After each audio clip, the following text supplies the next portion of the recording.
وہ تو صرف ظاہر کو جان سکتے ہیں، لیکن اس مالک الملک کی طاقت تو یہ ہے انہ علیم بذات الصدور، ابھی سوچ تمہارے دماغ میں پنپتی ہے تو وہ اللہ اس کو بھی جان لیتا ہے، وہ تمہاری سوچوں کو بھی جانتا ہے، اور یہ سارا ڈیٹا اس کے پاس اس طرح محفوظ ہے جس کے نہ چوری ہونے کا ڈر ہے، جس کے نہ ضائع ہونے کا ڈر ہے، جس میں نہ ملاوٹ کا ڈر ہے، جس میں ڈیلیٹ کی کوئی آپشن نہیں ہے۔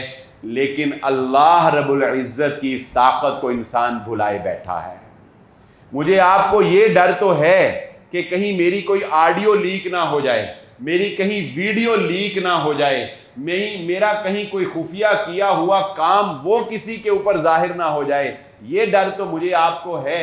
لیکن کیا یہ ڈر بھی ہے کہ ایک دن وہ آئے گا جب اللہ رب العزت کل انسان الزمناہ طائرہ فی عنقہ، جب اس کا نامہ اعمال اس کی گردن میں لٹکا دیا جائے گا اور اللہ خود کہے گا اقرأ کتابک کفا بنفسک اليوم علیک حسیبا۔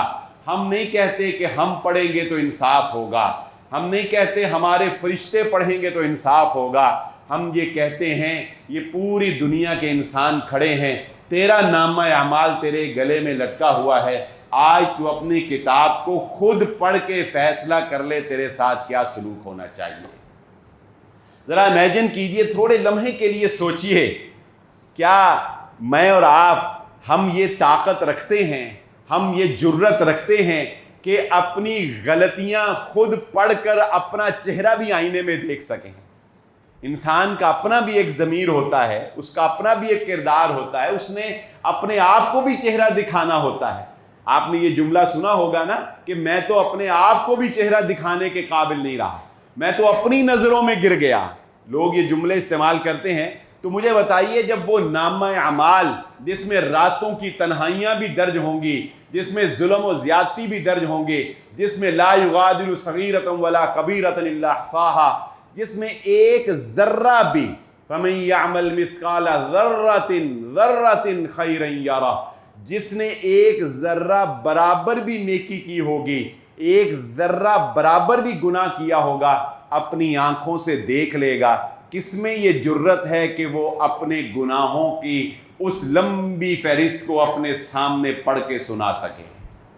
یہ جرت کسی میں نہیں ہوگی، یہ ہمت اس وقت کسی میں نہیں ہوگی، یہ پلکیں اس وقت اٹھائی نہیں جا سکیں گی، شرمندگی سے سر جھکے ہوئے ہوں گے۔ اس نامہ اعمال کی فکر کرو، اور کتنا مہربان ہے وہ رب، کتنا مہربان ہے وہ رب۔ اس دنیا کے لوگ جب تمہاری ویک پوائنٹ کو، تمہارے گناہ کو حاصل کر لیتے ہیں تو تمہیں بلیک میل کرتے ہیں، تم سے اپنے کام نکلواتے ہیں، تمہیں لمحے لمحے پہ ڈراتے ہیں، اور ہر وقت دھچکا ہے کہ کہیں ڈیٹا لیک نہ ہو جائے، اور وہ اللہ کہتا ہے اے بندے فکر نہ کر، موت تک تیرا ڈیٹا ہم ظاہر نہیں کریں گے، تو خود کر دے تو تجھے پرواہ نہیں، تو خود ظاہر کرے گا، تو لوگوں کے عیب اچھالے گا، تو لوگوں کی برائیاں بیان کرے گا، اور ہم تو لحد میں اتار دیتے ہیں، ہم تو دنیا والوں کو یہ بھی نہیں بتاتے کہ اس لحد والے کے ساتھ کیا ہو رہا ہے، ہم تو نہیں ڈیٹا لیک کرتے۔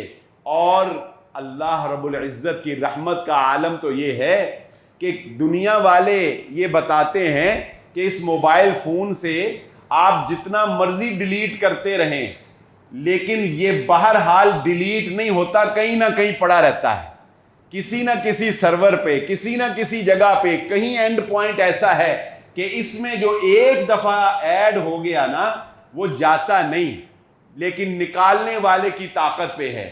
لیکن وہ اللہ اتنا مہربان ہے، وہ کہتا ہے تیرا موبائل تو اتنی سی ڈیوائس ہے اور اس کے پاس تو صرف آڈیو ویڈیو ہے، ہمارے گواہ تو اتنے مضبوط ہیں، جس زمین پہ کھڑے ہو کے تو نے گناہ کیا ہوگا وہ زمین بھی گواہی دے گی، جن ہاتھوں سے تو نے کیا ہوگا وہ ہاتھ بھی گواہی دیں گے، جن قدموں سے چل کے گیا ہوگا وہ قدم بھی گواہی دیں گے، جن کانوں سے سنا ہوگا وہ کان بھی گواہی دیں گے۔ لیکن اے بندے، اگر تو نے کرنے کے بعد معافی مانگ لی، ہم سارا ڈیٹا ڈیلیٹ کر دیں گے، اس کا نام و نشان بھی باقی نہیں رہے گا۔ رسول اللہ صلی اللہ علیہ وآلہ وسلم ایک دفعہ مسکرائے، ہلکا سا تبسم فرمایا۔ صحابہ نے پوچھا، اے اللہ کے نبی صلی اللہ علیہ وآلہ وسلم اس تبسم کی وجہ کیا ہے؟ آپ نے فرمایا، مجھے جبرائیل علیہ السلام نے قیامت والے دن ایک شخص کا حال بیان کیا، میں انسان کی فطرت پہ مسکرایا، میں انسان کی سوچ پہ مسکرایا۔ کہا کہ قیامت کا دن ہوگا، ایک شخص اللہ کے سامنے پیش ہوگا، اللہ تعالیٰ اس کے نامہ اعمال کو اس کے سامنے رکھیں گے، اس کے گناہ اس کو دکھائے جائیں گے، وہ کہے گا میں نہیں مانتا۔ وہ کیا کہے گا؟ میں نہیں مانتا، کوئی گواہ نہیں، میں کیسے مان لوں؟ فرشتوں نے لکھا، سچ لکھا، جھوٹ لکھا۔ اللہ تعالیٰ کہیں گے چلو کوئی بات نہیں، اگر تو نہیں مانتا تو پھر کیا ہوا؟ اللہ تعالیٰ ان ہونٹوں کو حکم دیں گے، یہ ہونٹ بند ہو جائیں گے، پھر اللہ حکم دے گا، یہ ہاتھ بول کر کہیں گے ہاں ہم گواہی دیتے ہیں ان ہاتھوں سے یہ گناہ کیا کرتا تھا۔ یہ ٹانگیں گواہی دیں گی، ہاں ہم گواہی دیتی ہیں۔ یہ آنکھیں گواہی دیں گی، اللہ ہم گواہی دیتے ہیں یہ ان آنکھوں سے دیکھا کرتا تھا۔ یہ زبان گواہی دے گی، یہ چہرہ گواہی دے گا، یہ کان گواہی دیں گے۔ رسول اللہ صلی اللہ علیہ وسلم نے فرمایا، وہ انسان کہے گا ہائے افسوس کہ ان اعضاء کو جہنم سے بچانے کے لیے تو میں جھوٹ بول رہا تھا اور یہی اعضاء میرے خلاف گواہی دینے لگ گئے۔ وہ ان کو مخاطب کر کے کہے گا تمہیں تو میں بچانا چاہتا تھا، تمہیں تو میں بچانا چاہتا تھا اور تم ہی میرے خلاف گواہیاں دے رہے ہو۔ تو اللہ تعالی قیامت والے دن جس کا نامہ اعمال، رسول اللہ صلی اللہ علیہ وآلہ وسلم نے ارشاد فرمایا من نوقش عذبا، جس کا نامہ اعمال قیامت والے دن لوگوں کے سامنے کھول کر پڑھ دیا گیا نا، اور اللہ نے پوچھ لیا اے بندے یہ گناہ کیا تھا تو کیوں کیا تھا؟ نبی صلی اللہ علیہ وسلم نے فرمایا بندہ کیوں کا جواب نہیں دے سکے گا، بندہ کیوں کا جواب نہیں دے سکے گا۔ اس دن انسان کے پاس جھوٹ بولنے کی، سفارش کرنے کی، رشوت دینے کی، ٹال مٹول کرنے کی، چونکہ چنانچہ کرنے کی کوئی گنجائش نہیں ہوگی۔ جسے پوچھ لیا وہ مارا گیا۔ ہاں جس کو اللہ رب العزت نے بخشنا ہوگا، اللہ تعالیٰ اس سے رازداری میں اس کے تھوڑے تھوڑے گناہ اس کو یاد کروائیں گے، بندہ مانے گا، اللہ کہے گا چل کوئی بات نہیں، ہم نے دنیا میں بھی کسی کو نہیں بتایا، آج بھی نہیں بتاتے، چل تو جنت کے اندر چلا جا۔ اللہ تعالیٰ ہم سب کو مناقشے سے محفوظ فرمائے۔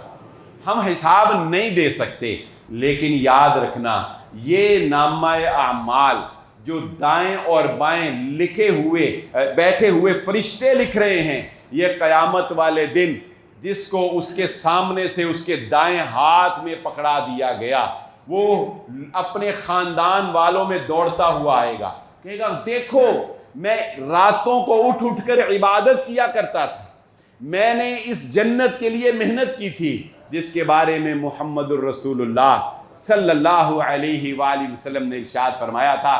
آپ نے فرمایا جو قافلے کے لٹنے سے بچنا چاہتا ہے وہ رات کے ابتدائی حصے میں سفر کرتا ہے، اور فرمایا یاد رکھنا اللہ کی جنت اتنی آسان اور سستی نہیں ہے جتنی تم نے سمجھ رکھی ہے۔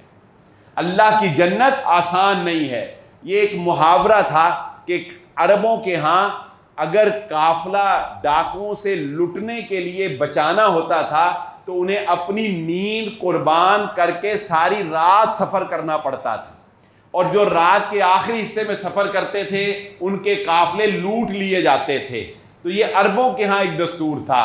تو نبی صلی اللہ علیہ وسلم نے فرمایا جو جنت چاہتا ہے اسے آرام چھوڑنا پڑے گا۔ جو جنت چاہتا ہے وہ یہ نہ سمجھے کہ عیش و عشرت میں جنت مل جائے گی، تن آسانی میں جنت مل جائے گی، وہ یہ نہ سمجھے کہ من مانی میں جنت مل جائے گی۔ رسول اللہ صلی اللہ علیہ وسلم نے فرمایا اللہ کی جنت اتنی سستی نہیں ہے۔ اللہ کی جنت کا عالم تو یہ ہے کہ نبی صلی اللہ علیہ وآلہ وسلم نے ارشاد فرمایا قیامت کا دن ہوگا، ایک شخص جس نے ساری زندگی بڑی عیش و عشرت میں گزاری ہوگی. اللہ تعالیٰ فرشتے کو کہے گا اس کو صرف داخل نہیں کرنا، اس کو صرف جہنم کی ایک جھلک دکھا دو.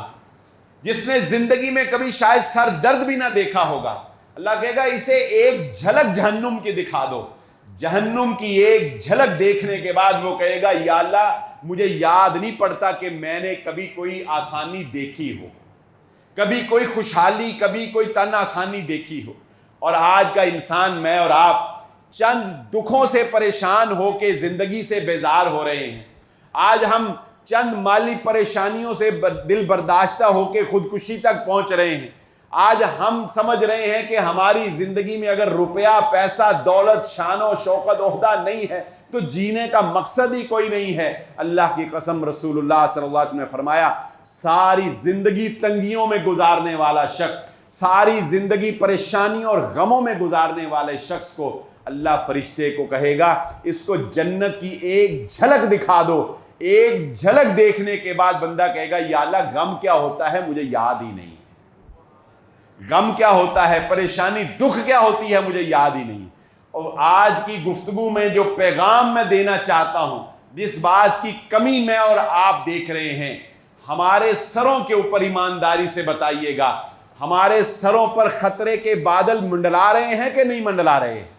ہم سب جانتے ہیں کہ کچھ بڑا ہونے والا ہے، ہم سب جانتے ہیں کہ کوئی بڑی جنگ چھڑنے والی ہے، ہم سب جانتے ہیں کہ صفیں بن چکی ہیں، ہم سب جانتے ہیں کہ برسر پیکار ہیں فوجیں ایک دوسرے کے سامنے، لیکن ہم اپنے کردار کو بدلنے کے لیے تیار نہیں ہیں.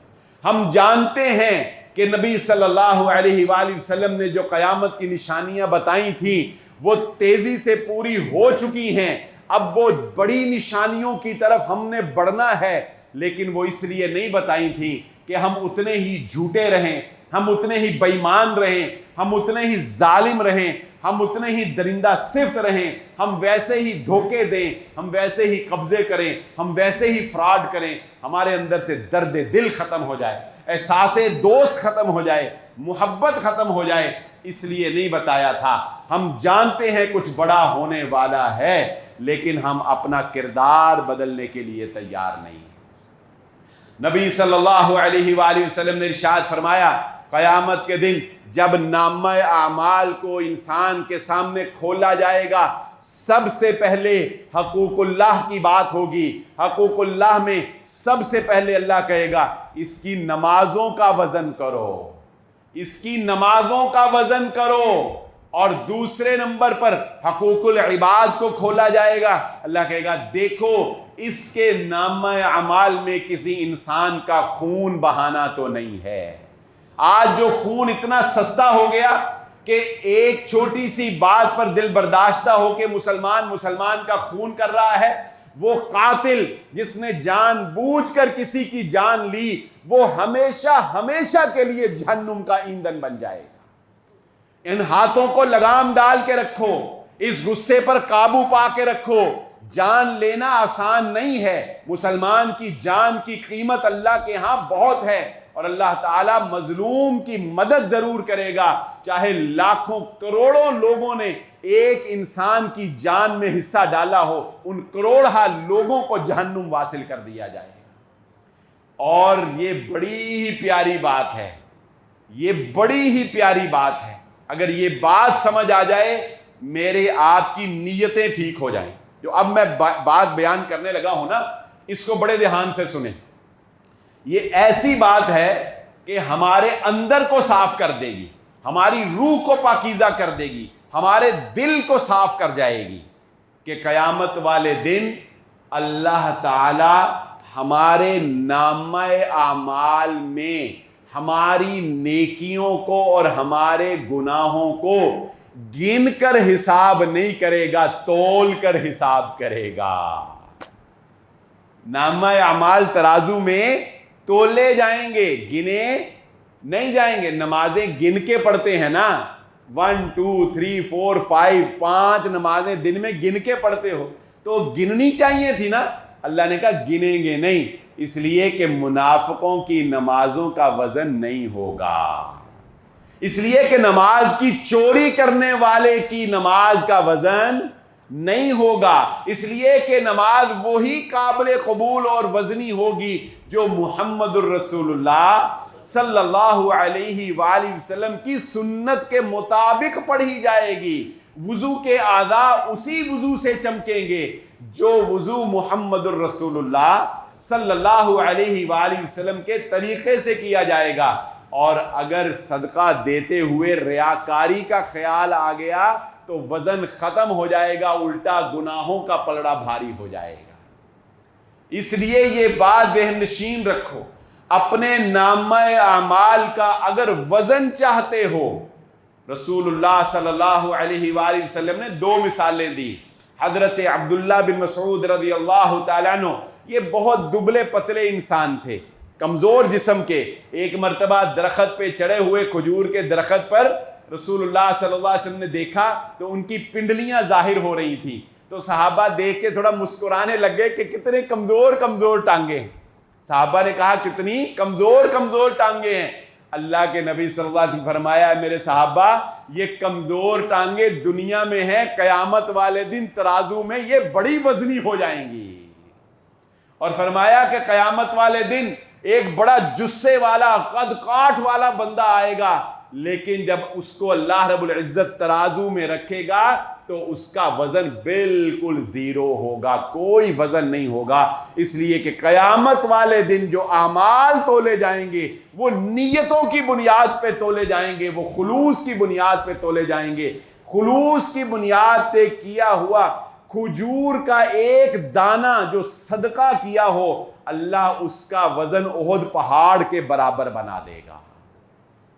اپنی نیتوں میں خلوص پیدا کرنا پڑے گا اگر نامہ اعمال میں وزن چاہیے۔ اور ایک بدبخت ایسا نامہ اعمال والا بھی ہوگا، ایک نامہ اعمال والا ایسا بھی ہوگا۔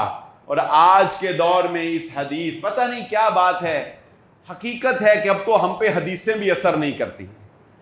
ہم سمجھتے ہیں یار یہ گل پہلے سنی ہوئی، یقین مانیں، یعنی اگر ایسا کوئی موضوع رکھا جائے یا ایسا کوئی ٹاپک رکھا جائے جس میں دہرایا جائے باتوں کو، تو لوگ یہ ذہن سوچ کے بیٹھتے ہیں یار جڑی مولوی صاحب نے گلاں کیتیاں منوں پہلے ہی ساریاں پتہ سی۔ اور اگر پتہ تھا تو پھر تیری زندگی کیوں نہیں بدل رہی؟ اگر پتہ تھا تو اپنے گریبان میں جھانک کیوں نہیں رہا ہے؟ اگر پتہ تھا تو رسول اللہ صلی اللہ علیہ وآلہ وسلم بار بار صحابہ کو کیوں بتاتے تھے؟ ہمارے دل سیاہ ہو چکے ہیں، اصل میں یہ زمینیں بنجر ہو چکی ہیں، ان پر اب بارش اثر نہیں کرتی، ان پر اب فصل اگنے کے قابل نہیں رہے۔ یہ کہہ کر کہ یہ ہم نے سنی ہوئی ہیں، یہ مجھے پتہ ہے۔ یاد رکھو یہ ہمارے ایمان کے سب سے کمزور ہونے کی دلیل ہے کہ ہم قرآن کی آیت سنیں اور نبی کا فرمان سنیں اور ہم پر بات اثر نہ کریں، ہم اپنا محاسبہ نہ کر سکیں، ہم اپنی غلطیوں کو جج نہ کر سکیں، ہم پھر بھی اپنے آپ کو صحیح سمجھیں اور ہیلے بہانے کر کے اپنے آپ کو طفل تسلیاں دے لیں، یہ ہماری ہلاکت کی علامت ہے۔ بلکہ میں اگر واضح الفاظ میں کہوں تو یہ اللہ کے ہم پر عذاب کی علامت ہے، یہ اللہ کے عذاب کی علامت ہے ہم پر کہ اللہ نے ہمارے دلوں کو پتھر بنا دیا اور ہم پہ باتیں اثر نہیں کرتی۔ رسول اللہ صلی اللہ علیہ وآلہ وسلم نے فرمایا ایک شخص اتنے بھاری بھرکم نامہ اعمال کے ساتھ حاضر ہوگا اللہ کے دربار میں کہ اس کے نامہ اعمال میں نمازوں کے انبار ہوں گے، اس کے نامہ اعمال میں صدقات کے پہاڑ ہوں گے، اس کے نامہ اعمال میں نیکیاں ہی نیکیاں ہوں گی۔ لیکن پھر اچانک کیا ہوگا؟ ایک مظلوم آئے گا، کہے گا اللہ یہ وہی ہے جو دنیا میں مجھے گالیاں دے کر بلایا کرتا تھا، میں اس کا ملازم تھا، یہ مجھ پہ ظلم کیا کرتا تھا، میری اجرت پوری نہیں دیتا تھا۔ ایک آئے گا کہے گا اللہ اس نے تو میری زمین پہ قبضہ کر رکھا تھا۔ ایک آئے گا کہے گا اللہ اس نے فلاں وقت مجھ پہ فلاں ظلم کیا تھا، میرا فلاں حق مارا تھا، اس نے میرا گریبان پکڑا تھا، اس نے فلاں کیا تھا فلاں کیا تھا۔ حتیٰ کہ رسول اللہ صلی اللہ علیہ وسلم نے فرمایا وہ نیکیوں کا مالدار ترین انسان اس طرح ہو جائے گا کہ اس کے نامہ اعمال میں ایک نیکی بھی باقی نہیں رہے، وہ اس امت کا مفلس شخص ہوگا۔ کبھی تجزیہ کرنا اپنا کہ اگر میں پکا 5 وقت کا نمازی ہوں، کیا میں مالی معاملات میں لوگوں کے حق تو نہیں مار رہا؟ کیا میرے ملازم میری بد زبانی سے تنگ تو نہیں ہیں؟ کیا میری بیوی بچے میرے غصے سے سہمے ہوئے تو نہیں رہتے؟ کیا میں اپنے ماں باپ کا خدمت گزار ہوں؟ کیا میں اپنے ماں باپ کا حق ادا کر رہا ہوں؟ کیا میں نے رشتہ داروں کے ساتھ قطع رحمی تو نہیں کر رکھی؟ اگر یہ گناہ حقوق العباد کے تمہارے اندر ہیں، یہ حقوق اللہ کی ساری نیکیوں کو اس حدیث کے تحت ریزہ ریزہ کر جائیں گے۔ پھر یہی کافی نہیں ہے، اس سے بھی اگلی ہولناک بات، دلوں کو دہلا دینے والی بات یہ ہے کہ رسول اللہ صلی اللہ علیہ وسلم نے فرمایا ابھی اس کا حساب کتاب برابر نہیں ہوا ہوگا۔ برابری پر بھی جان چھوٹ جاتی تو شاید بچ جاتا۔ ایک آئے گا کہے گا اللہ نہیں ابھی میں باقی ہوں، میرا بھی حساب اس کی طرف ہے، میرا بھی کھاتے میں پیسے نکلتے تھے، یہ دبا گیا، میرے بھی اس نے دینے تھے۔ اللہ کہیں گے اس کے نامہ اعمال میں تو کوئی نیکی نہیں بچی۔ انسان اپنی جان بچانے کے لیے بڑا سیانہ ہے۔ رسول اللہ صلی اللہ علیہ وسلم نے فرمایا، وہ کہے گا نیکی نہیں بچی تو کیا ہوا اللہ، میرے نامہ اعمال میں جو گناہ ہیں وہ اٹھا کے اس کے نامہ اعمال میں پھینکے جائیں۔ وہ شخص جو نیکیوں کا پہاڑ لے کے آیا تھا، گناہ لے کے اپنے ساتھ جائے گا۔ رسول اللہ صلی اللہ علیہ وسلم نے فرمایا میری امت کا مفلس وہ نہیں جس کے پاس پیسہ نہیں، میری امت کا مفلس یہ ہے جس کے پاس نیکیاں نہیں ہیں، جو نامہ اعمال میں گناہ لے کے واپس لوٹا ہے۔ اللہ تعالی ہم سب کو اس انجام سے محفوظ فرمائے۔ سب سے پہلے اللہ اکبر، یہ میرے اور آپ کے لیے سعادت کی بات ہے کہ سب سے پہلے جس کے نامہ اعمال سے حساب کا آغاز ہوگا وہ نامہ اعمال محمد الرسول اللہ صلی اللہ علیہ وآلہ وسلم کا ہوگا۔ سب سے پہلے جس کا پیپر سامنے ہوگا، اور انہوں نے بھی اپنی ذات کے بارے میں یہ بات ارشاد فرمائی کہ لوگوں سنو میرے صحابہ، میں محمد صلی اللہ علیہ وآلہ وسلم بھی قیامت والے دن جنت میں جاؤں گا، لیکن اللہ کی رحمت سے جاؤں گا۔ اللہ اپنی رحمت سے مجھے جنت میں داخلہ عطا فرمائے گا، اللہ اپنی رحمت سے مجھے جنت میں داخلہ عطا فرمائے گا۔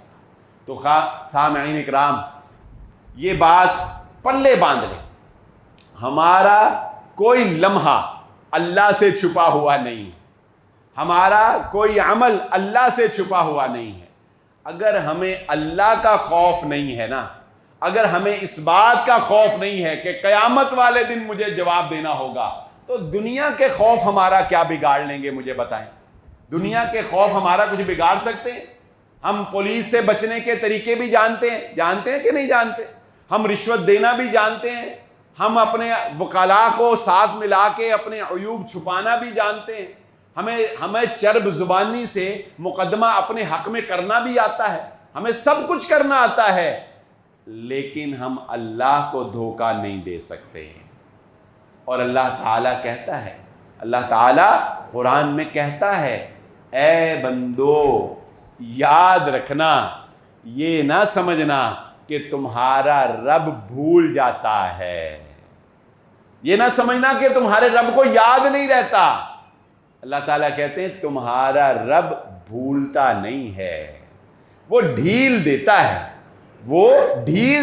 وہ تمہیں مہلت دیتا ہے، وہ دیکھتا ہے کہ چل میرا بندہ کہاں تک گناہ کر سکتا ہے، کہاں تک یہ غلطی کر سکتا ہے، کبھی تو واپس آئے گا۔ لیکن حضرت عمر ابن خطاب رضی اللہ تعالیٰ عنہ نے جب ایک چور کو پکڑا تو اس کو حضرت عمر کے سامنے پیش کیا گیا۔ حضرت عمر ابن خطاب رضی اللہ تعالیٰ عنہ نے پوچھا، چل سچ سچ بتا دے یہ کتنویں چوری تھی، یہ پہلے اس سے تو نے کئی کی ہوں گی، نہیں پکڑا گیا ہوگا، یہ کتنویں چوری تھی؟ اس نے کہا جان بچانے کے لیے ہر چوری کہتا ہے۔ اس نے کہا پکڑا تو گیا، انہوں نے کہا جی پہلی چوری پہلا پھا۔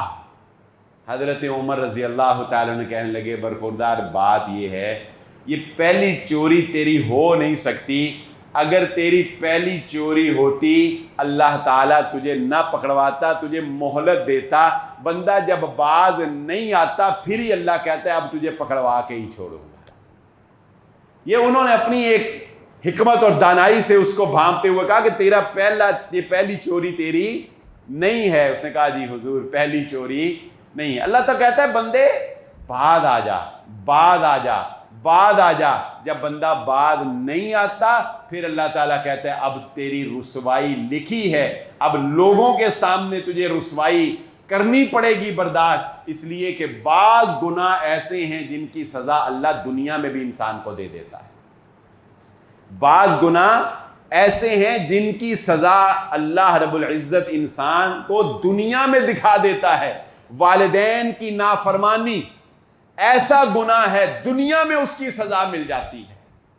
ظلم ایسا گناہ ہے دنیا میں اللہ رب العزت اس کی سزا دکھا دیتا ہے. اور رسول اللہ صلی اللہ علیہ وآلہ وسلم کی وہ آخری حدیث سنا کے بات کو ختم کرتے ہیں. اللہ کے نبی صلی اللہ علیہ وآلہ وسلم تشریف فرما ہیں اور صحابہ اکرام بھی بیٹھے ہوئے ہیں. نبی صلی اللہ علیہ وآلہ وسلم اچانک مسکرانے لگے. اللہ کے نبی صلی اللہ علیہ وآلہ وسلم مسکرانے لگے. صحابہ کرام نے پوچھا اے اللہ کے نبی صلی اللہ علیہ وسلم آج آپ کے مسکرانے کی وجہ کیا ہے؟ نبی صلی اللہ علیہ وآلہ وسلم نے فرمایا ابھی ابھی میرے اوپر وہ صورت نازل ہوئی ہے، وہ صورت نازل ہوئی ہے کہ جس نے مجھے خوش کر دیا ہے، جس نے مجھے باغ باغ کر دیا ہے. وہ صورت کیا ہے؟ انا اعطیناک الکوثر فصل لربک وانحر ان شانئک هو الابتر.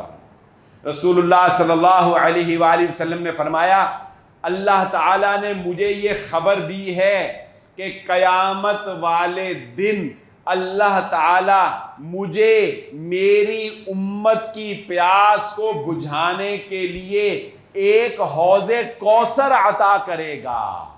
نبی صلی اللہ علیہ وآلہ وسلم نے فرمایا اس حوض کوثر کا پانی شہد سے زیادہ میٹھا ہوگا، اس حوض کوثر کا پانی دودھ سے زیادہ سفید اور شفاف ہوگا، اس حوض کوثر کے اوپر ستاروں کی تعداد سے زیادہ پیالے پڑے ہوئے ہوں گے.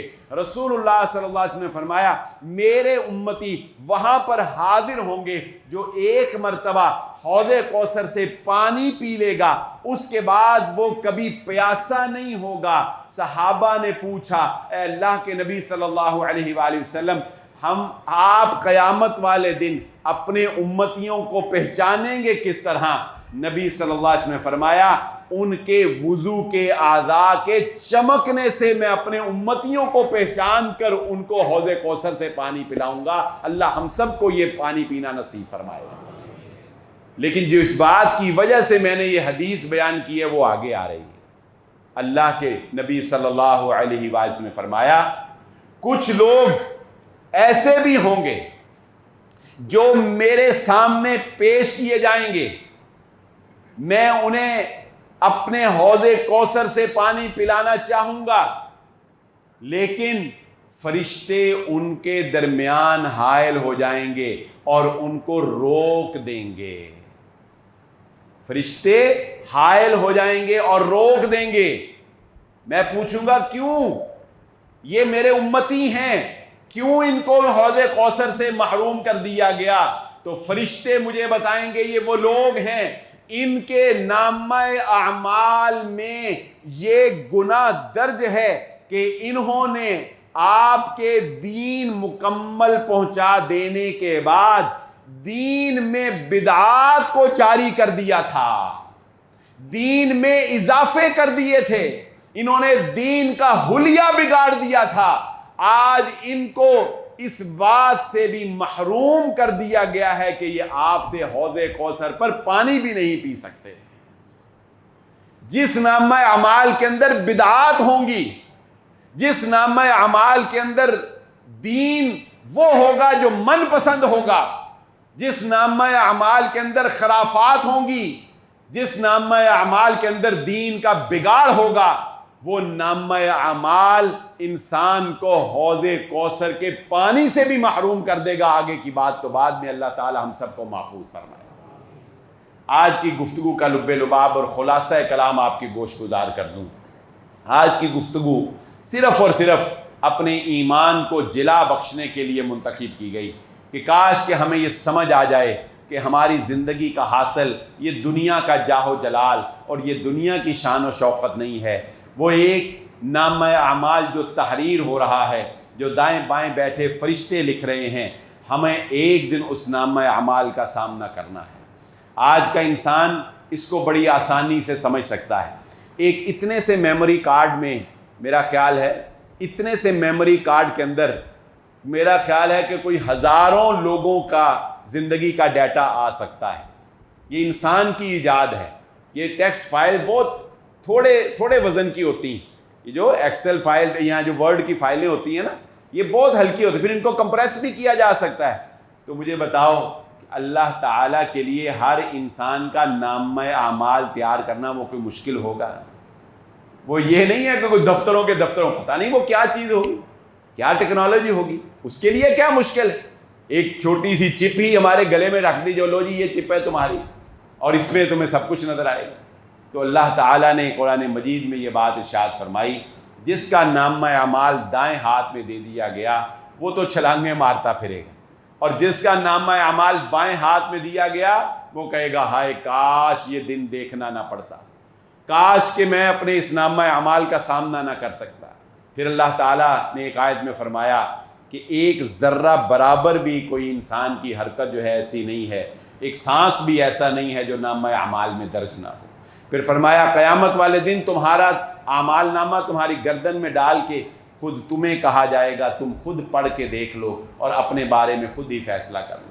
پھر رسول اللہ صلی اللہ علیہ وسلم کی حدیث ہم نے سنی کہ نبی صلی اللہ علیہ وسلم نے فرمایا قیامت والے دن اگر انسان مکرنے کی کوشش کرے گا یہ اعضاء اس کے خلاف گواہیاں دیں گے. ہاں یہ بھی اس کی رحمت بے پایاں ہے، وہ دنیا میں ہمارا ڈیٹا لیک نہیں کرتا، وہ دنیا میں پردے ڈالتا ہے. ہاں یہ بھی اس کی رحمت ہے کہ وہ کہتا ہے اگر تم باز آ جاؤ گے، توبہ کر لو گے، میں ڈیٹا نہ صرف ڈیلیٹ کر دوں گا بلکہ تمہاری گواہیاں بھی مٹا دوں گا. پھر یہ بات بھی ہم نے جانی کہ قیامت والے دن اعمال تولے جائیں گے، گنے نہیں جائیں گے، اس لیے کہ وزن خلوص کی بنیاد پر اور نیت کی بنیاد کے اوپر کیا جائے گا. پھر یہ بات بھی ہم نے جانی کہ قیامت والے دن ایسے نامہ اعمال والے بدقسمت لوگ بھی ہوں گے جن کے نامہ اعمال میں نیکیوں کے انبار ہوں گے، لیکن ظلم و زیادتی اتنی کی ہوگی کہ وہ نیکیوں کے انبار ختم ہو جائیں گے اور دوسرے کے گناہ ان کے پلڑے کے اندر چلے جائیں گے. پھر آخر میں یہ بات بھی ہم نے جانی کہ نامہ اعمال میں اگر بدعات ہوئیں، نامہ اعمال میں اگر دین کا بگاڑ ہوا تو حوض کوثر سے پانی پینا بھی نصیب نہیں ہوگا. اللہ تعالیٰ سے دعا ہے اللہ تعالیٰ مجھے اور آپ کو جو کہا اور جو سنا سمجھنے کی اور عمل کرنے کی توفیق عطا فرمائے. وآخر دعوانا الحمدللہ رب العالمین.